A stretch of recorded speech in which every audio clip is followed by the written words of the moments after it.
Kendaraan listrik baik mobil maupun motor menjadi salah satu fokus utama dalam perkembangan industri otomotif di Indonesia. Hal tersebut ditandai dengan meningkatnya kesadaran akan pentingnya pengurangan emisi karbon dan penggunaan energi yang lebih ramah lingkungan. Ekosistem kendaraan listrik di Indonesia berkembang dengan begitu pesat, didorong oleh sinergi antara kebijakan pemerintah, inovasi teknologi, dan keterlibatan sektor swasta. Namun di tengah optimisme tersebut masih ada sejumlah hambatan utama yang perlu diatasi agar ekosistem EV di Indonesia dapat berkembang secara berkelanjutan. Dan untuk mengelaborasi hal ini sudah hadir di studio Ketua Umum Perkumpulan Industri Kendaraan Listrik Indonesia, Bapak Muldoko. Selamat pagi, Pak. Selamat pagi, Mas Yuda. Ya, EV salah satu yang menarik dibicarakan ya, Pak. Kalau kita bicara mengenai bagaimana dia akan berperan untuk memberikan green energy dan sustainable ke depannya. Nah, kalau kita pada Periklindro Electric Vehicles Conference, Pak, di Bali 2025, Anda sempat menyebutkan bahwa konferensi ini bertujuan untuk merumuskan strategi inovasi dalam kendaraan EV dan tantangannya di masa depan. Seperti apa, Bapak mungkin bisa utarakan? Iya, jadi kalau kita melihat tren EV ke depan itu satu ya di luar dugaan kita ya, karena kecepatannya sungguh luar biasa ya, kecepatan dari industri itu sendiri. Berikutnya yang kedua, kecepatan dari pertumbuhan pembeli, pengguna ya. Dulu nggak nyangka kita, total pertumbuhannya pada 2025 ini menuju ke 10%. Ya. Kita sekarang ini udah luar biasa ya, udah 42.000 ya. Berikutnya inovasi-inovasi yang terjadi di dunia EV nanti sangat mempengaruhi mode transportasi di Indonesia. Nah, nanti kita bisa sampaikan ya. Nah, maka ini harus betul-betul diantisipasi oleh semua lapisan masyarakat, oleh pemerintah, oleh dunia usaha, gitu. Ini penting, arti pentingnya di situ ya. Makanya pada saat kita melaksanakan conference yang kedua di Bali, kita satu menghadirkan tokoh-tokoh EV dunia, ya. Walaupun itu kebanyakan dari China ya, tapi mereka berkelas dunia ya. Berikutnya tokoh-tokoh inovasi industrinya, dia berbicara, kami sekarang telah membuat seperti ini, membuat seperti ini, membuat seperti ini. Gitu. Bahkan nanti ke depan itu ada sebuah tren baru ya di dalam EV itu. Mungkin nanti orang yang jualan EV, pabrikan EV itu seperti jualan skateboard itu, Mas. Nah gitu. Jadi nanti kalau saya beli skateboardnya, tinggal saya bangun, buat bodinya, terserah saya mau bikin apa. Wah, secanggih udah itu. Seperti itu nanti ke depan. Belum lagi nanti ada model-model transportasi yang futuristik ya. Seperti heli EV, mobil terbang itu. Mobil terbang, itu akan mempengaruhi. Berikutnya lagi itu di udara. Ya. Berikutnya lagi di atas permukaan laut, ada nanti ada model transportasi yang menghubungkan antar pulau, terbang hanya 10 meter di atas laut. EV sudah siap juga di situ. Wow. Berikutnya ada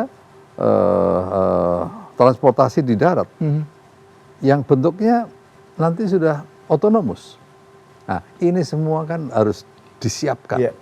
Jangan sampai nanti kita gagapkan begitu. Nah, ini betul-betul inovasi yang kita coba eksplorasi dalam konferensi.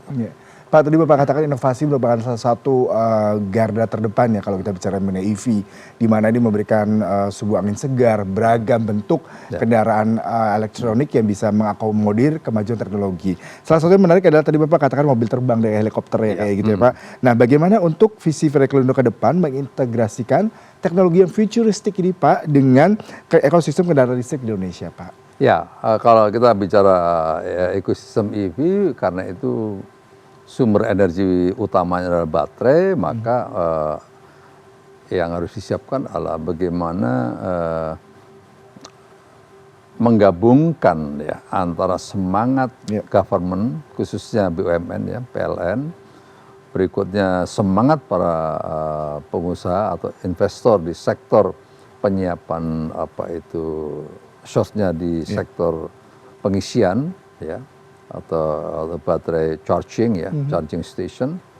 Berikutnya juga kesiapan pengguna, Ya. ya harus paham begitu dengan baik. Gitu. Nah, hal yang paling penting menurut saya adalah ekosistem yang dari awal harus diantisipasi oleh pemerintah, Mas. Karena kita bicara ruang udara, anggaplah nanti kalau ada, itu salah satu mode transportasi, baik itu personel, bahkan mungkin private akan mengembangkan transportasi sektor itu ya. Maka yang diatur adalah ruang. Ruang udara ini koridornya harus diatur. Perangkat hukumnya juga Pak Iya, perlu ya. karena ruang udara nanti ada fixed wing, Ya. ya, ada rotary. Itu pada ketinggiannya sudah diatur. Berikutnya ada helikopter, ketinggiannya diatur. Berikutnya ada helikopter EV, ketinggiannya diatur. Karena dia terbangnya terbatas, Iya. nggak terlalu tinggi. Berikutnya ada lagi EV yang terbang di atas Permukaan air. hanya 10-an meter lah. Ini sudah berkembang ya. Nah, regulasinya gimana? Baik. Bagaimana mengatur koridor udara ini dengan sebaik-baiknya sehingga nanti nggak terjadi ribet. Betul Bapak. Nah, kalau itu menjadi mode transportasi yang EV mobil udara, Mas bisa bayangkan kayak apa itu ribetnya nanti ruang udara ini nanti. Nah, kalau regulasinya tidak disiapkan dari awal kan nanti kita gagap. Iya. Gitu. Berarti kemajuan teknologi juga harus diimbangi perangkat hukum dan regulasinya yang berlinier untuk saling mendukung satu sama lain, Bapak. Itulah makanya kami di Pariklindo itu memang salah satu tugas kami adalah kami menjadi strategic partner dengan pemerintah ya. Nah, di situ kami bisa memberikan berbagai masukan. Inilah sebagai inilah perkembangan EV ke depan kayak seperti ini. Maka pemerintah harus siap-siap itu. Gitu. Nah, berarti insight ini juga apakah diberikan oleh Pariklindo kepada pemerintah ketika angka penjualan kendaraan listrik di Indonesia meningkat cukup signifikan? Seperti apa nih Pak masukan yang cukup signifikan? Karena pemerintah menargetkan 2 juta mobil dan 13 juta motor listrik di 2000 mendatang Pak, 2030. Iya, itu target pemerintah ya. Maka saya sering mengatakan begini, pemerintah mohon punya konsistensi yang tinggi terhadap dukungan regulasi di sektor EV ini. Karena kelihatannya mungkin pemerintah sekarang memberikan insentif, kami rugi nih. Mungkin ya, dari pemasukan. Tetapi jangan salah, ada 3 hal yang selalu saya suarakan. Kalau pribadi atau korporasi membeli mobil listrik, maka ada 3 hal yang dia bisa kontribusikan. Satu, kalau secara pribadi saya membeli mobil listrik, maka saya berkontribusi kepada negara. Kepada keluarga. Yang tadinya mungkin saya satu mobil 3 juta, 4 juta untuk aja beli BBM. Mungkin saya cukup 1 juta, mungkin nggak sampai 1 bulan. Berarti kocek keluarga saya lumayan gitu. Secara ekonomi juga lebih. Secara ekonomi kan, murah ya, jadi Pak. lebih efisien. Betul. Berikutnya bagi environment lingkungan. Jangan salah loh. Kita berkontribusi terhadap penciptaan lingkungan yang semakin bersih. Apa yang terjadi kalau lingkungan itu bersih? Maka orang jadi sehat. Betul. Ya kan? Kita semua jadi sehat, anak cucu kita sehat. Akhirnya yang pengaruhnya terhadap anggaran negara apa? Betul. Nggak banyak yang sakit, Mas. Dengan yang banyak nggak sakit, maka BPJS itu atau BPJT tenaga kerjaan itu menjadi ringan itu. Dan bisa dialokasikan mungkin untuk kebutuhan. Bisa dialokasikan untuk yang lain. Nah, yang ketiga, jangan salah bahwa subsidi government untuk BBM itu sangat tinggi. Betul, Bapak. Dan demikian maka subsidi itu bisa dialihkan ke yang lain. Akhirnya saya merenung, kalau gitu ya, siapapun yang menggunakan EV itu nyata-nyata salah satu membantu strategi pemerintah dalam upaya menekan inflasi. Betul. Nah, itu. Game changer juga ternyata EV ini ya Pak. Ya. Dalam APBN itu menjadi game changer. Pak, yang menarik ketika pemerintah sekarang berganti dengan kepemimpinan Bapak Prabowo. Seperti apa dukungan dan peran pemerintah sejauh ini? Selain mungkin tadi ada beberapa bentuk kebijakan-kebijakan pastinya dan juga keuntungan buat warga untuk mendapatkan pajak lebih murah, kemudian untuk aksesibilitas seperti di Jakarta dengan ganjil genap. Apa saja Pak peran yang saat ini Bapak rasakan? Ya, masyarakat masih menuntut insentif ya. Insentif itu bisa bentuknya finance dan non finance ya. Yang bentuknya finance itu ya pasti ada pengurangan pajak lah, ada subsidi ya. Dan apa yang disampaikan oleh para menteri masih ada itu. Tetapi kan kapan? Nah ini kasihan para dealer-dealer sepeda motor sekarang pada menunggu. Karena rakyat akan membeli masih menunggu nih, gimana nih dari pemerintah. Kalau itu ada subsidi seperti yang lalu, maka ya nunggu dulu deh. Apa nih Pak bentuk konkret yang dibutuhkan saat ini? Seperti bagaimana melanjutkan bantuan 7,5 juta bagi para pembeli sepeda motor. Itu ditunggu itu ya. Berikutnya kalau kita mau konversi, dulu juga ada anggaran konversi dari pemerintah. Jadi kalau Mas punya sepeda motor bensin mau diganti ke listrik, EV, ada biaya konversinya. Gitu. Nah, berikutnya juga insentif non finance ya, bisa bentuknya ada pengecualian. Gitu. Jadi bagaimana EV nggak mengenal ganjil genap gitu. Betul. Nah itu masih berjalan dengan baik. Mungkin di pemberian kemudahan di charging gitu ya. Tuh, ada kemudahan. Karena sekarang charging yang di gedung-gedung itu masih mahal. Gitu. Berikutnya mungkin parkir juga begitu, ada kemudahan-kemudahan. Nah, ini bentuk-bentuk finance dan non finance yang diperlukan. Nah, kita harapkan dan semuanya berharap bahwa pemerintah yang saat ini masih konsisten dengan itu. Gitu. Bapak kalau kita bicara, Bapak tadi ngomongin tentang charging, SPKLU, itu salah satu vital instrumen ya Pak untuk mengisi bahan bakar mobil EV ataupun motor EV.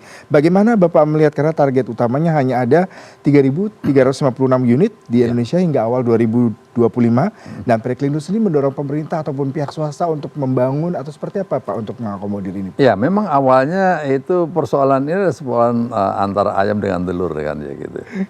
Jadi tapi karena kita gencar menyuarakan dan sering koordinasi dengan PLN, PLN juga punya semangat yang kuat ya untuk membangun. Sementara memang masih didominasi oleh PLN. Nah, yang saya katakan ayam dengan telur tadi begini. Saya selaku investor akan melihat, nggak mungkin dong saya akan investasi, populasi EV-nya masih kecil begini, ya aku dapat apa nanti, kembalinya berapa tahun. Gitu. Nah, berikutnya yang mau beli mobil EV juga begitu. Bingung nanti. Aku mau beli mobil belum ada EV-nya gimana gitu. Belum nge-charge di mana, bingung kalau. Di sini sebagai mediatornya adalah PLN. Kita bersyukur PLN, berterima kasih PLN bekerja keras ya. Yang tadi 3.000 sekian itu sebagian besar punyanya PLN. Nah, saat ini sudah mulai ada environment atau ekosistem di sektor itu sudah mulai menarik. Menarik. Karena apa? Karena pertumbuhan EV ternyata begitu pesat gitu ya. Nah, belum lagi nanti juga di kendaraan-kendaraan komersial ke depan juga semakin baik, sehingga ini menarik bagi investor di sektor charging station. Jadi sejauh ini belum ada Pak, atau sudah ada tapi tidak sudah ada, terlalu. cuman belum gegap gembita gitu ya. Yang ditakutkan apa Pak kalau dari pihak pengusaha tadi mengenai revenue ya Pak, mungkin agak sedikit masih sedikit. Iya, bisa aja juga ada mungkin kemudahan berinvestasi bagi PMA ya.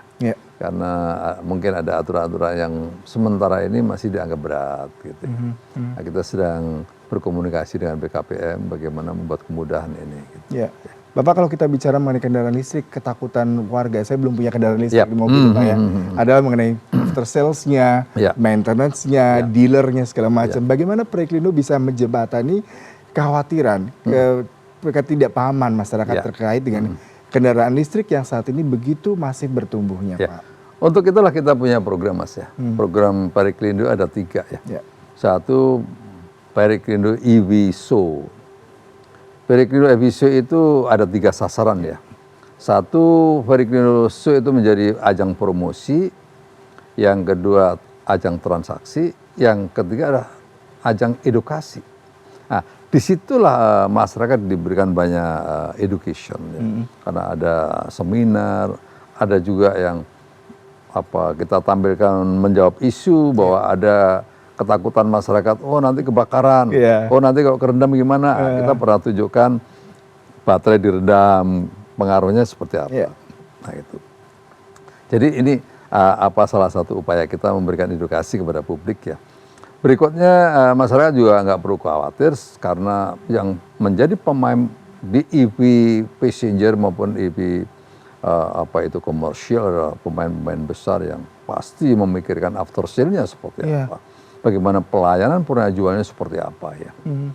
Kalau di tempat kami di MAB itu kalau kita menjual EV truk atau bus di korporasi, bahkan spare part-nya itu udah kita taruh di sana. Sehingga kalau ada keluhan itu dengan cepat bisa kita selesaikan. Bisa selesaikan dari tangani sehingga ketakutan seandainya tidak ada spare part, after sales, maintenance itu bisa terjawab ya Pak. Pak terakhir nih Pak, mengenai target pemerintah tadi sudah mulai bertumbuh saat ini. Lalu dari Pereklindo dan Bapak pribadi seperti apa memandang EV di tanah air dan secara global sehingga ini menjadi suatu transisi dari teknologi fosil untuk mobil-mobil konvensional ke EV Pak? Saya menjawab isu tentang waduh mobil listrik mahal ya. Dari awal saya sudah teriak itu.